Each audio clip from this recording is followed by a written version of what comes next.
Why are the Jewish people in Israel today? Is it random? Is it a coincidence? Or is it destiny? What's happening in Israel today is the culmination of Jewish history. For almost 4,000 years, the Jewish people have been living on faith. Faith in prophecies given thousands of years ago. Promises that seem irrational, promises that seem almost impossible. Every prophecy dependent on the next. If one isn't true, none of them are true.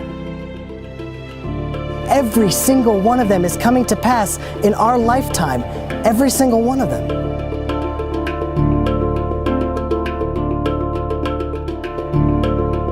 The first promise to Israel was made to Abraham, an eternal covenant. And I shall establish a covenant between me and you, and between your offspring after you throughout their generations, as an everlasting covenant.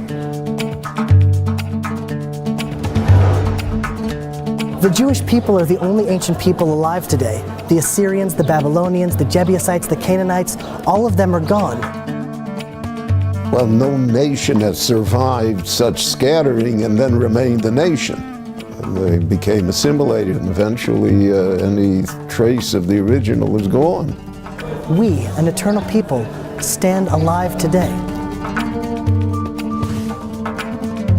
We also know that if the Jewish people don't live a godly life in the land of Israel, we're promised to be scattered to four corners of the earth. Which is, guaranteed to cause an extinction of any people. Scatter people around the world, they're going to be gone. The last thing you would want to do to an eternal people is to scatter them across the world with no common culture, no common language, no internet, no forms of communication. How will the Jewish people stay Jewish? How will we stay eternal if we're scattered across the world? And yet, that's exactly what happened. We remain the people, not only just a faith or religion, but a family. God will scatter you among the peoples, and you will be left few in number. The most recent census numbers the Chinese people at 1.3 billion, plus or minus 12 million. 12 million, that's the entire number of all of the Jewish people worldwide. We're a statistical error when just counting the people in China. That's how small we are. The fact that we're scattered and small and we've been subject to the greatest hatred in human history. The Torah tells us the atrocities and the curses that would come upon the Jewish people throughout the exile. And you I will scatter among the nations. I will unsheathe the sword after you. No one has suffered as we have suffered. No one has been as persecuted. Anti-Semitism, the oldest, most universal, intense, irrational hatred in the world. If it was pogroms, crusades, the Inquisition, Muslim oppression, nation after nation, religion after religion. And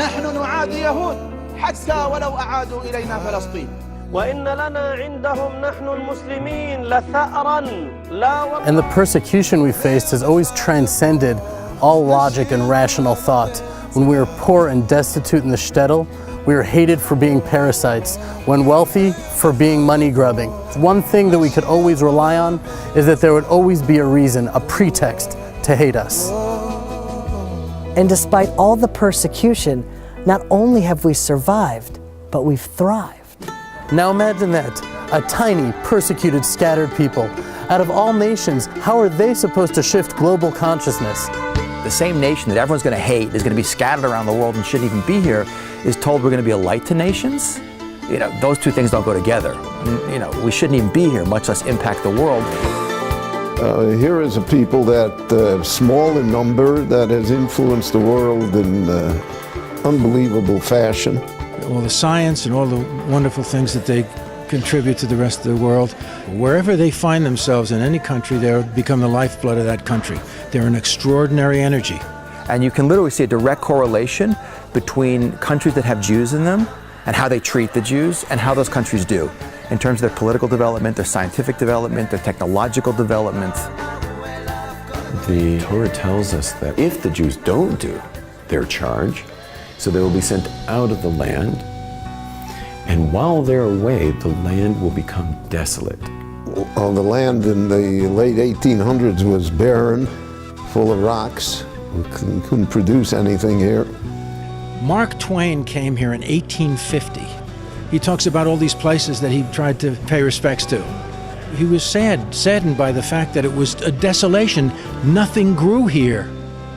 The land would lay desolate, and your foes who dwell upon it will be desolate. Now, to understand the impossibility of that promise, you have to understand the geographic map of biblical Israel. All the ancient pathways cross through Israel. Every empire throughout the last 2,000 years tried to settle the land of Israel. Babylonia, the Persians, the Medes, the Greeks, the Romans, the Ottomans, the British, all of these empires with all of their wealth and all of their resources tried, and all of them failed. So you think land is land. Either it will be fertile or desolate. Either it will bear fruit or not. But the land of Israel plays by an entirely different set of rules. Then we're told that when the Jews return to the land of Israel, the land will start to flourish again. It'll blossom. Just as the people have been revived, the land has been revived. The land of Israel responds to the people of Israel. The land didn't change, it returned to itself. The blood rushed to its cheeks and the color returned to its eyes. The fruit had a vibrance of color like it hadn't in thousands of years.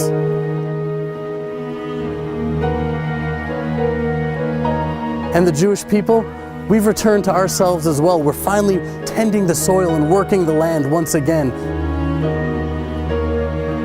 It's a living miracle. Those people who spent their whole lives irrigating and digging an oasis out of this desert.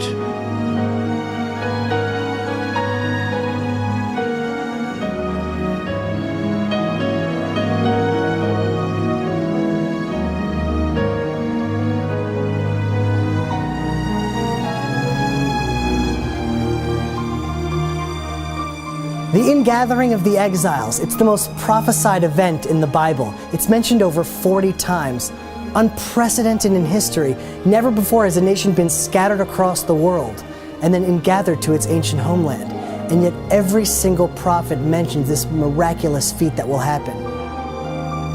Behold, I will bring them from the land of the north and gather them from the ends of the earth. Among them will be the blind and the lame, the pregnant and the birthing together.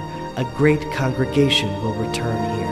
אנו מכריזים בזאת על הקמת מדינה יהודית בארץ ישראל. היא מדינת ישראל. ברוך אתה אדוני אלוהינו מלך העולם. And now they have been returned to the land.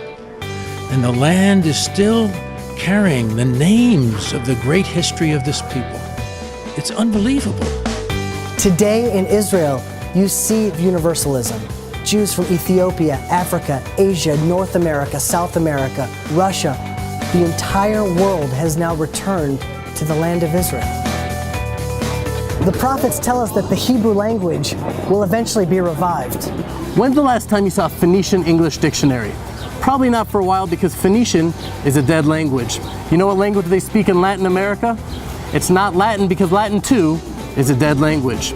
Never before in world history has a dead language been revived and brought back to life before the return of the Jewish people to the land of Israel and the revival of the Hebrew language. The Hebrew was always preserved in rabbinic writings and the prayer service, but it was not the lingua franca. It isn't what people spoke.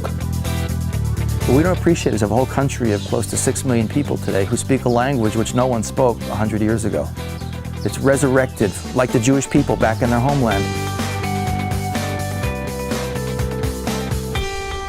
Now, after the most inspiring comeback story in world history, after building the most moral and innovative democracy in the entire Middle East, you'd think that Israel would be supported and held up as an example. But we see that the UN, a representation of all the nations in the world, condemn Israel far more than any other country on the planet. And I will gather all nations against Jerusalem to battle. The only country in the world that it's being called, its destruction is being called for by a member state of the United Nations. That its national movement, Zionism, was declared racist and illegal by the United Nations. That its capital city, which is arguably the oldest capital of any country in the world, is not recognized by any country. And there's many, many more points. In those days it will happen that 10 men from all the languages of the nations will take hold of the corner of a garment of a Jewish man, saying, "Let us go with you, for we have heard that God is with you." today, with such abundant materialism, there's an unprecedented spiritual thirst. It's not so much because of outreach work, I think, but it's just the very nature of Jews being in the land of Israel. We now see that there's a huge sort of momentum moving back. It doesn't make any sense. Israel is the most hated country around the world. Why would people want to identify with the Jewish people? And yet still we see an international revival of people reconnecting to the roots of Judaism, to the spirituality that our people have to offer, to the secrets that we've held on to for 4,000 years. The spiritual revival is happening today. As Israel becomes increasingly isolated in the world, there will be those who stand up for Israel with the faith and integrity of Abraham, and they will make all the difference. Israel was founded 3 years after the Holocaust. 3 years after 70% of the Jews were destroyed in what is exponentially the largest slaughter of any people in human history, the remnant trickled back against the will of the British, with no support from the world, into a desert piece of real estate with no natural resources, no infrastructure, surrounded by millions of hostile Arabs in a constant state of warfare, terrorism, economic blockade. And think about it, within a few years, the desert is exporting fruits and vegetables to the rest of the world. That Israel is the only country in the world that has more trees at the end of the 20th century than the beginning. In terms of high-tech per capita, the most in the world is in Israel, done in less than 40 years, with no natural resources, constant war, terrorism, economic blockade.